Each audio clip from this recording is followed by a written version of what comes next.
നമുക്ക് ഇന്ന് നല്ലൊരു അടിപൊളി സിമ്പിളായിട്ടുള്ളൊരു ചിക്കൻ തവ ഫ്രൈ ഉണ്ടാക്കിയല്ലോ.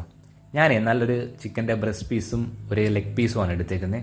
അത് നല്ലവണ്ണം നമുക്ക് വരഞ്ഞെടുക്കാവേ. ഞാനിത് പുതുതായിട്ട് മേടിച്ച പിച്ചാത്തിയാണേ. നല്ല മുറിച്ച് കേട്ടോ. നമുക്ക് ചിക്കൻ നല്ലവണ്ണം ഒന്ന് വരഞ്ഞെടുത്ത് ഒന്ന് മാറ്റി വെച്ചേക്കാവേ.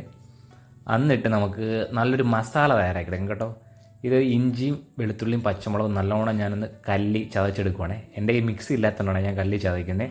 നല്ല പേസ്റ്റ് ഉണ്ടാക്കി എടുത്തിട്ട് മഞ്ഞൾപ്പൊടി, മുളക് പൊടി, മല്ലിപ്പൊടി, കുറച്ച് ഗരം മസാലയും ചേർത്ത് തൈരും ഉപ്പും കൂടെ ചേർത്ത് നല്ലോണം ചാരിച്ചെടുക്കാം കേട്ടോ.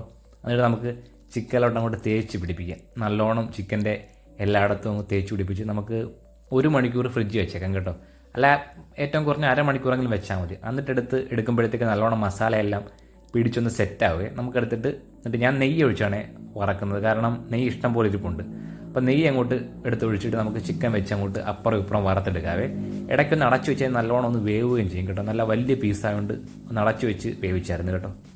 നല്ല അടിപൊളിയായിട്ട് നല്ല സോഫ്റ്റ് നമുക്ക് ഇഷ്ടപ്പെടുന്ന മസാല കേട്ടോ. എല്ലാവരും ചെയ്ത് നോക്കണേ.